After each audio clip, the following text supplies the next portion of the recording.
Estamos con Héctor Hernández. Oye, este es un momento bien esperado que tengo para saber qué pasa con hoy día los candidatos. ¿Cómo estás, Héctor? Hola Raúl, muy buenos días. Así es, están calentitos todos los candidatos. Sí. Oye, pero ayer 4, 5, 6, 7, 8, 9 creo que llegamos. No sé si llegamos. Yo dije, vamos a llegar a los 10 o 15 aquí. Sí, esto ya se está transformando en algo común, digamos, en Latinoamérica. Sí, Es Perú como tenía una una cantidad especie, impresionante. claro, una especie de peruanización de la elección, digamos.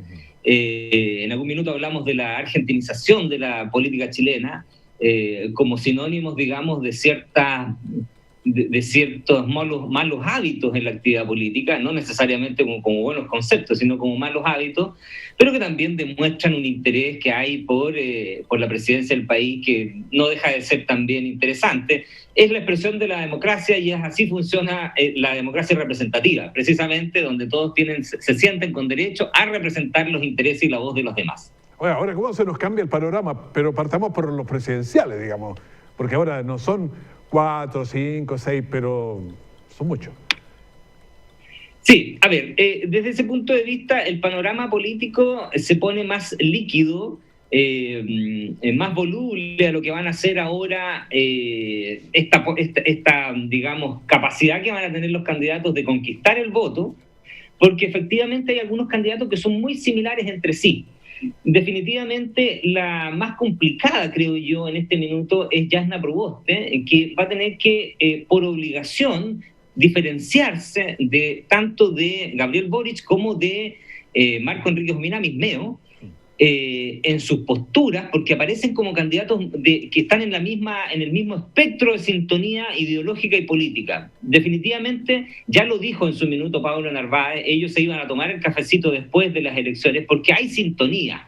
Y esa misma sintonía la toma y se arropa de la misma Jasna Proboste con la sintonía que tiene Gabriel Boric. Si bien ha dicho algunas cosas, digamos, de que ellos quieren unas transformaciones en paz, digamos, lo que también es sintomático de lo que podría ser la candidatura de Boric, transformaciones, pero no en paz, digamos, porque Oye, eso es lo que están diciendo. Jasna Proboste en el discurso que hizo allá en Vallenar dijo una frasecita que era un saludo.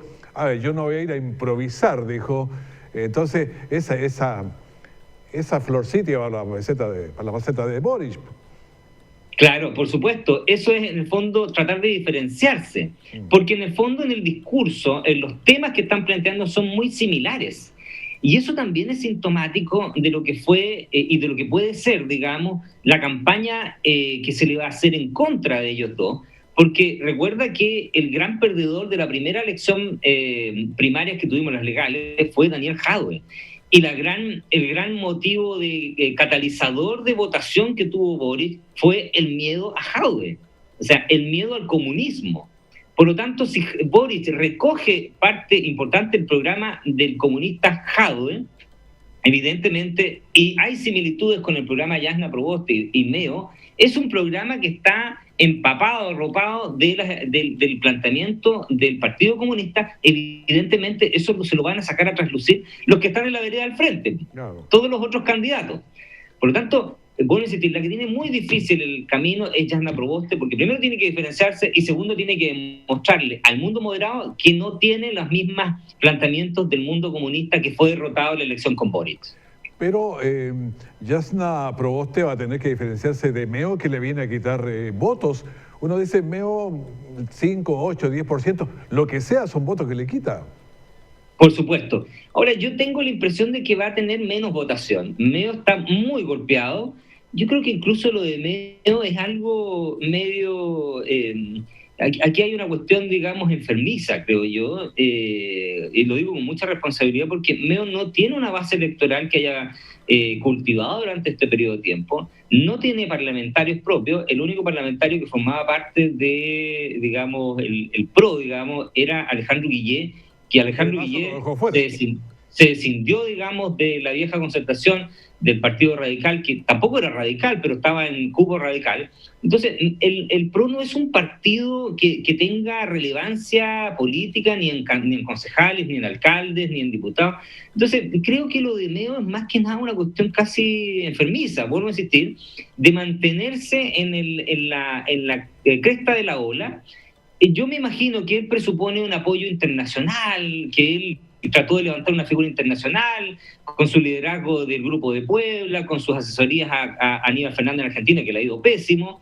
Entonces, creo que tiene esa sensación media mesiánica de ser esa voz que va a rescatar, digamos, a este centro político, porque él, entre Boric y Jadwe, se ubica en el centro político, aunque no es de centro político, centro-izquierda, digamos, pero creo que tiene esa sensación de que él puede rescatar ese mundo, a llegar a esos votos, cuando los dos candidatos, otros, Jasna Proboste y Boric, caigan. Pero yo creo que no. Yo creo que es una elección que está perdida definitivamente. Él no tiene la fuerza que tuvo hace 15 años atrás o 10 años atrás, en la elección cuando no le dio su apoyo a Frei Tagle. Por lo tanto, creo que ese es un disruptor que le hace mucho daño a Jasna Proboste, pero que no va a ser tan relevante. Más relevante, creo yo, van a ser las otras fuerzas de izquierda, digamos. No le encuentras musculatura política, digamos. No lo encuentro, definitivamente. Creo que tiene más musculatura, mira lo que te voy a decir, tiene más musculatura política Artés que la que puede tener Meo. Pero hay varios de pensamiento de centro-izquierda que se van a pelear los votos también, y eso debería bajar el porcentaje. Dudo que alguien llegue a tener el 30% en esta elección. Ese es uno de los grandes temas que es propio de la peruanización, digamos, de esta elección, que tú la viste en Perú, ninguno de los dos candidatos que pasaron a segunda vuelta superaba el 20 y algo %. Sí, llegaron ahí por el 20, por ahí estaban cerquitas. Exacto, pero yo creo que sí, la derecha que va más ordenada logró llegar a un acuerdo en las listas parlamentarias. Con una gran sorpresa, Mañalich va por Evópoli como una gran fuerza política, va a arrastrar mucho voto y va a ser... las elecciones parlamentarias con sus candidatos fuertes allegan mucho capital electoral, mucho caudal electoral finalmente al candidato presidente. Y es un buen nombre para levantar votos. No así en las listas de estos grupos, de estos otros candidatos que nos llevan nóminas de parlamentarios muy fuertes, que son los que hacen la pega en in situ, digamos, en terreno abajo. Entonces, por eso son importantes los nombres de los candidatos a diputados, a senadores o a core, porque esos arrastran y llegan votos. Entonces, esta elección, creo yo, la derecha está un poquito mejor posicionada hoy de lo que estuvo hace un mes cuando ganó la elección primaria, digamos, Sichel. No obstante, tener una fuerza muy disruptiva desde parte de la extrema derecha, como es la de José Antonio Kast. Y un voto quizás que está escondido respecto de Lorenzini y respecto de Parisi. Yo ahí tengo mis dudas respecto de cómo ese voto se va a comportar, porque no creo que sea un voto necesariamente más de izquierda, es un voto un poco descontento, pero que puede estar incluso un poco más cercano a la derecha. Claro, ese Parisi, Lorenzini, no sé, ¿para dónde, a quién le van a quitar votos? Ese es un tema. Sí, por eso te digo, tiendo a pensar que no es necesariamente un voto de izquierda ese, ni de centro izquierda. Ahí hay un malestar, pero también hay un malestar por mantener el orden. Creo yo es una cuestión, digamos, más de centro derecha, quizás más Lorenzini que Parisi. Parisi tiene una candidatura que ya la vimos, que fue importante hace años atrás, que alcanzó un porcentaje interesante, pero que también se perdió del radio y hoy en día quizás va a ser marginal o testimonial.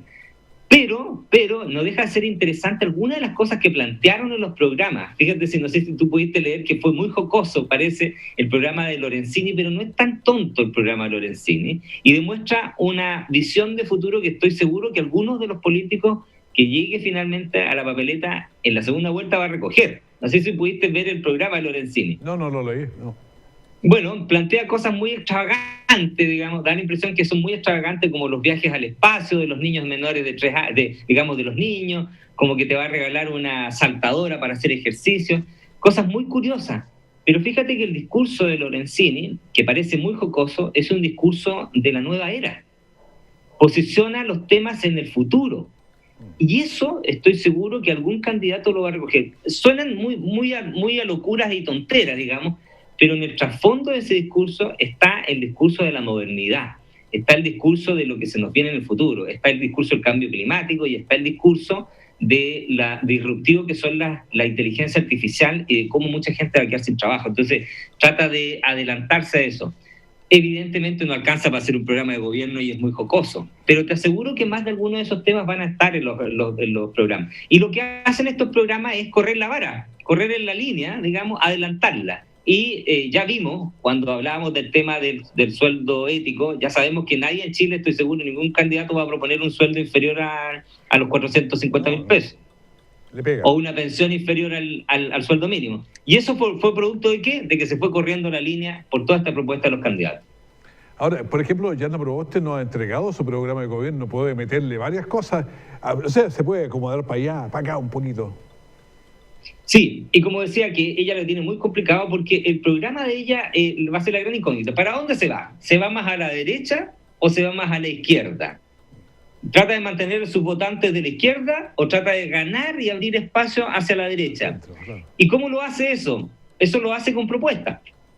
Depende de lo que nos diga en su programa de gobierno, es hacia dónde se va a ir el electorado. Si es muy a la izquierda con las propuestas de Jadwe y de Boric, y es similar, va a perder votos a la derecha. Si es muy a la derecha con algunas propuestas que incluso vienen de la vieja concertación, va a perder votos a la izquierda. Por eso te digo que la más complicada ahí es ella. Sí.